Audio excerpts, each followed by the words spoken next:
Meneere, waar is die kinders se meneere? Geagte mevrou die voorsitter, dames en here, ons is per 'n nasionale krisis en dis waaroor ek wil vandag graag praat. Wat is meneere en wat kan dit jou lewe beteken?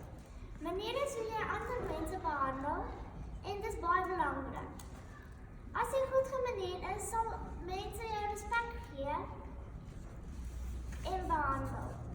Maar as jy onbeskik is, gaan almal dink jy dink net aan jouself.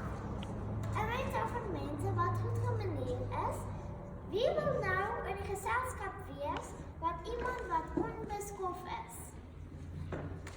Hoe om basiese maniere toe te pas? Alles begin met groet. Om iemand mooi te groet, stel vir my as punt. Soos byvoorbeeld, hallo tannie, hallo oom.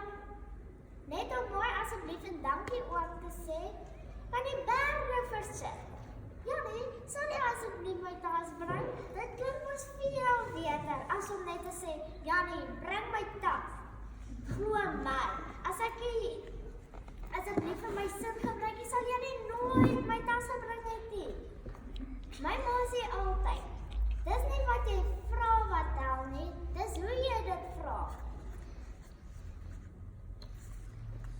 Toon respek vir mekaar, respek vir mekaar, sal maniere ook vanself voorkom.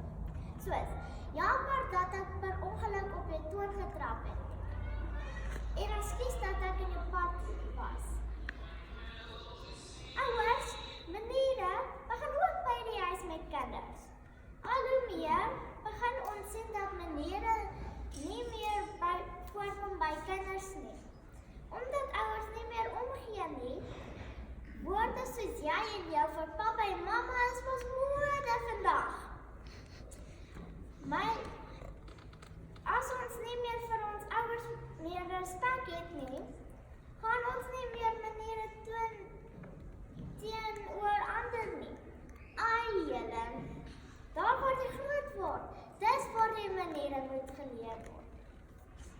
Dan my volgende punt is met julle, wat ek met julle wil deel, is wat julle baie seker van die belangrikste.